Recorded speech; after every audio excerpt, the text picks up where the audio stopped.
आज की वीडियो में मैं अपने खुद की हेयर ट्रांसप्लांट की जर्नी आपके साथ शेयर करने वाला हूं, जिसको लगभग 7 साल हो चुके हैं। जी हाँ, 7 साल के हेयर ट्रांसप्लांट की कंडीशन मैं आपको दिखाने वाला हूं और आपको रियलिटी चेक करवाने वाला हूं कि अगर आप हेयर ट्रांसप्लांटेशन करवाने का प्लान करते हो तो आपको कितनी उम्मीद रखनी चाहिए अपने रिजल्ट को लेकर और आपका ट्रांसप्लांट का रिजल्ट कितने टाइम तक टिकने वाला है।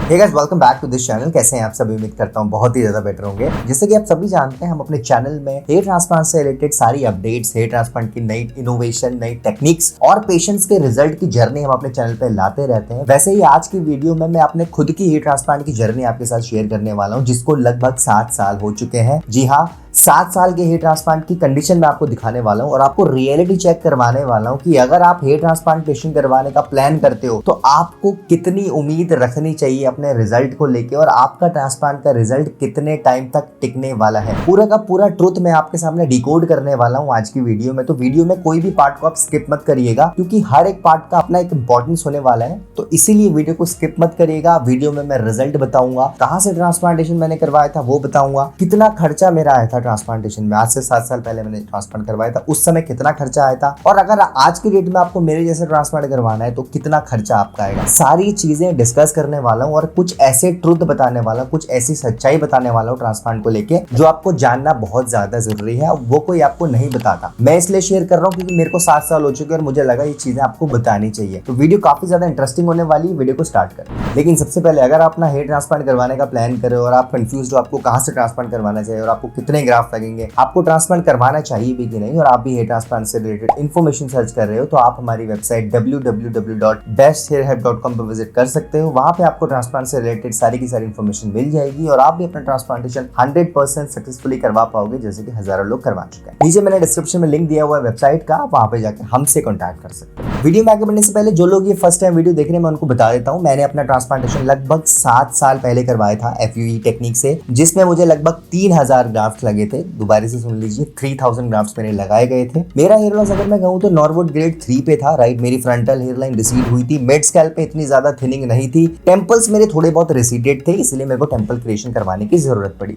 मैंने बेसिकली हेयर लाइन रिकंस्ट्रक्शन और हेयर डेंसिटी पे फोकस रखा था अपने ट्रांसप्लांट को लेके, राइट। और मैंने डॉक्टर के सामने क्लियरली बोल दिया था कि मुझे एक अच्छी हेयर लाइन और मेरी डेंसिटी जो थी वो थोड़ी इंप्रूव हो जाए। ये चीजें मैं चाहता हूँ अपने हेयर ट्रांसप्लांट से, राइट। और क्योंकि मेरा डोनर एक अच्छा डोनर कंसिडर किया जाता था, तो उस वजह से मेरे हेयर ट्रांसप्लांट रिजल्ट को बहुत ज्यादा बूस्ट मिल गया, राइट। और डॉक्टर ने भी क्लियरली बोल दिया, जो एक्सपेक्टेशन लेके आप आए हो मेरे पास, वो एक्सपेक्टेशन रियलिटी में बदल सकती है। कॉस्टिंग के बारे में मैं आपको जल्द आगे जाके वीडियो में बताऊंगा, लेकिन अगर मैं ग्राफ्ट के बारे में बात करूं तो मेरी 3000 ग्राफ्ट लगे थे और ये ग्राफ्ट आज भी मेरे साथ है, राइट। और टच वुड, इन ग्राफ्ट्स को मैंने अभी तक कैसे मेंटेन किया और आगे मैं इन ग्राफ्ट को कैसे मेंटेन करने वाला हूँ, ये भी मैं आपके साथ आज की वीडियो में शेयर करूंगा। लेकिन बिफोर दैट, अगर मैं अपने हेयर लॉस के बारे में आपको बताऊं तो कॉलेज डेज से ही मेरा हेयर लॉस होना स्टार्ट हो गया था, राइट। उस समय मेरे 15 से 20 बाल झड़ते थे और मैंने इंटरनेट में कहीं पढ़ा था कि 100 बाल झड़ना नॉर्मल है, तो मैं इतना ज्यादा वरीड नहीं हुआ करता था। मैंने पढ़ा है नेट पे 100 बाल झड़ना नॉर्मल है, मेरे तो 15 से 20 बाल झड़ रहे, तो मैं इसको ज्यादा सीरियसली नहीं लिया करता था। लेकिन धीरे धीरे जब ये प्रॉब्लम और ज्यादा बढ़ती गई और मेरी हेयर लाइन स्पेशली थिन होती गई, मतलब हेयर लाइन मेरी रिसीड होने के साथ साथ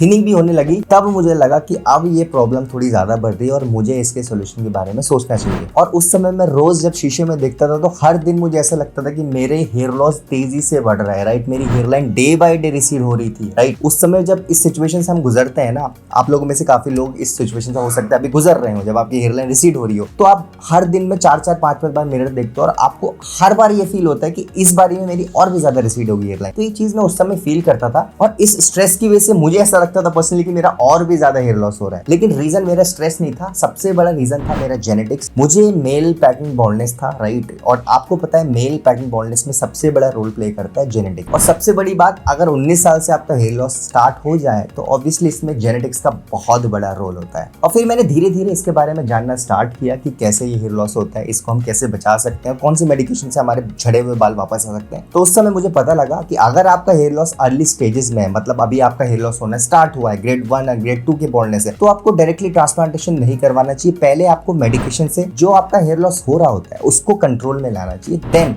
एक बार वो कंट्रोल में आ गया, तब आपको ट्रांसप्लांटेशन ट्रांसप्लांटेशन में जंप करना चाहिए, राइट। और अगर हम बात करें हेयर लॉस कंट्रोल करने की मेडिकेशन, तो आपको दो मेडिकेशन पता है जो बहुत ज्यादा पॉपुलर है, मिनॉक्सिडिल एंड फिनेस्ट्राइड। आप मिनॉक्सिडिल एंड फिनेस्ट्राइड ले सकते हो, लेकिन डॉक्टर के रिकमेंडेशन के बाद ही आपको लेना है। कई लोग मुझे कॉन्टैक्ट करते हैं और बताते हैं सर मैं मिनॉक्सिडिल लगा रहा हूँ, मैं फिनेस्ट्राइड ले रहा हूँ, मेरा हेयर फॉल और तेजी से बढ़ने लगा है, राइट। अब हम पूछते हैं आपको किसने रिकमेंड किया, तो बोलते हैं सर रिकमेंड तो किसी ने नहीं किया था, वो वीडियोस हमने देखी थी, हमने लेना स्टार्ट कर दिया। और सबसे बड़ी गलती होती है, minoxidil and finasteride her patient में नहीं दी जाती, राइट। इसीलिए आप कोई भी मेडिकेशन लेने से पहले डॉक्टर्स को जरूर कंसल्ट करो और उसके बाद ही आप ये दोनों मेडिकेशन स्टार्ट करो। ये मेडिकेशन आपके हेयर लॉस को काफी हद तक कंट्रोल कर देता है। मेरा ट्रांसप्लांटेशन उस समय FUE टेक्निक से हुआ था और उस समय FUE टेक्निक ज्यादा नहीं हुआ करती थी, लेकिन आज की डेट में 95% ट्रांसप्लांटेशन FUE टेक्निक से ही होता है, राइट। और आजकल मैं देख रहा हूँ एक नई डिबेट शुरू हुई है डॉक्टर्स के बीच, और कुछ डॉक्टर्स का ये भी मानना है कि अगर आपको ज्यादा अच्छे रिजल्ट चाहिए तो आपको FUT से ट्रांसप्लांट करवाना चाहिए। आपकी क्या राय है इस बात पे नीचे कमेंट में बताओ। इस पे मैं वीडियो जरूर लाने वाला हूँ बहुत जल्द, जिसमें मैं आपको बताऊंगा क्या FUT के रिजल्ट्स आज भी FUE से बेटर है कि नहीं। आपको क्या लगता है नीचे कमेंट्स में बताओ, मुझे वीडियो बनानी चाहिए कि नहीं। लेकिन मैं अपने केस में बात करूं तो मेरे केस में FUE टेक्निक का सबसे बड़ा फायदा ये हुआ कि मुझे बहुत ज्यादा स्वेलिंग आई, लेकिन बहुत कम टाइम में स्वेलिंग चली गई। और सबसे बड़ी बात, मुझे बिल्कुल भी पेन नहीं हुआ। जी हाँ, मैंने आपको स्टार्टिंग में बताया था, जब हमने जर्नी स्टार्ट करी थी शेयर करनी, उस समय मैंने आपको बताया था कि मुझे बिल्कुल भी पेन नहीं हुआ। और सबसे बड़ा फायदा FUE टेक्निक में यही होता है कि ये बिल्कुल पेनलेस प्रोसीजर होता है। और सबसे बेस्ट पार्ट मेरे पर्सनल ट्रांसप्लांट में ये थी कि मुझे बेस्ट डॉक्टर्स मिले जहां से मैंने ट्रांसप्लांट करवाया, जो कि मेरे साथ ट्रांसप्लांट के बाद टच में रहे और मुझे गाइड करते रहे। मुझे कौन सी मेडिकेशन कब लेनी है, मुझे कैसे हेड वॉश करना है, मुझे डाइट कैसी रखनी है, मुझे वर्कआउट कब से करना है, ये डॉक्टर्स के साथ मैं टच में रहता था और उन्होंने मुझे अच्छे से गाइड किया। आज की डेट में तो आपके पास बहुत सारे रिसोर्सेज अवेलेबल है जहाँ पे ये सारी इन्फॉर्मेशन मिल जाती है, राइट। लेकिन उस समय पे ये नहीं हुआ करता था। तो मेरे केस में मैं अपने आप को लकी कंसीडर करता हूँ कि मेरे डॉक्टर्स ने मेरा पूरा सपोर्ट किया, उनकी वजह से मेरा रिजल्ट इतना ज्यादा अच्छा है। अच्छा, आगे बढ़ने से पहले जो भी ये वीडियो देख रहा है, अगर आप हेयरलाइन इश्यू से सफर कर रहे हो, अगर आप फ्रंटल हेयरलाइन इश्यू से सफर कर रहे हो, तो अभी के अभी नीचे कमेंट में बता दीजिए, ताकि मैं रिसीडिंग हेयरलाइन पे भी एक वीडियो लाऊं बहुत जल्द और आपको बताऊं कि कैसे आप अपनी रिसीड होती हेयरलाइन को कम से कम टाइम में कंट्रोल कर सकते हो। तो अभी की अभी अगर आप रिसीडिंग हेयरलाइन से सफर कर रहे हो तो नीचे कमेंट में जरूर लिख दीजिए।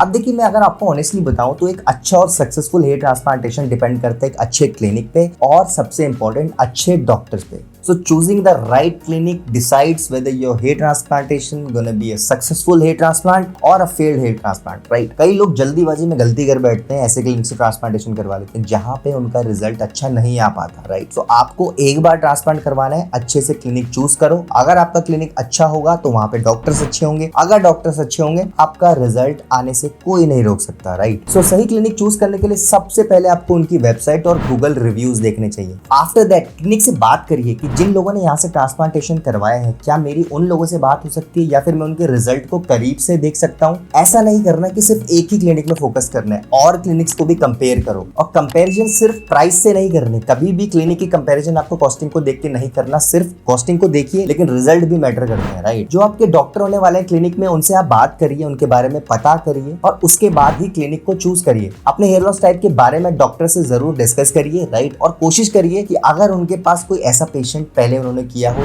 जिसका हेयर लॉस आपसे बिल्कुल मैच करो और उसका रिजल्ट देखिए क्या उन केस में अच्छा रिजल्ट आया है या नहीं, राइट। और कोशिश करें क्लिनिक से बात करने की, अगर वो किसी पेशेंट से आपको मिला पाए जिनने 6 महीने पहले या 1 साल पहले या 3 साल पहले उनसे ट्रांसप्लांट करवाया हो और उनका रिजल्ट को आप करीब से देख पाओ। और जब आप एक क्लिनिक को चूज कर लेते हो तो आप अपनी एक्सपेक्टेशन क्लिनिक और वहां के डॉक्टर के साथ जरूर शेयर करो, राइट। वही आपकी कंडीशन देख के आपको बताएंगे कि क्या आपकी जो एक्सपेक्टेशन है वैसा रिजल्ट आ सकता भी है या नहीं, राइट। कई बार क्या होता है कि आपकी एक्सपेक्टेशन अलग ही लेवल की होती है, लेकिन वो एक्सपेक्टेशन रियलिटी से मैच हो नहीं पाती, और जब आपका रिजल्ट आता है तो वो अगर रिजल्ट अच्छा भी आया हो आपको वो पसंद नहीं आता, राइट। आपको ऐसी हेयरलाइन चाहिए ही नहीं थी, आपको ऐसी डेंसिटी चाहिए ही नहीं थी। तो अपनी एक्सपेक्टेशन को ट्रांसप्लांट से पहले ही डॉक्टर के साथ आपको डिस्कस कर लेना है, राइट, ताकि बाद में आपको रिग्रेट ना हो। अभी तो हमने बात करी बेस्ट रिजल्ट पाने के लिए आपको क्लिनिक को कैसे चूज करना है। अब बात करते हैं बेस्ट रिजल्ट एक्चुअली होते क्या है, राइट, किन रिजल्ट को हम बेस्ट बोलते हैं।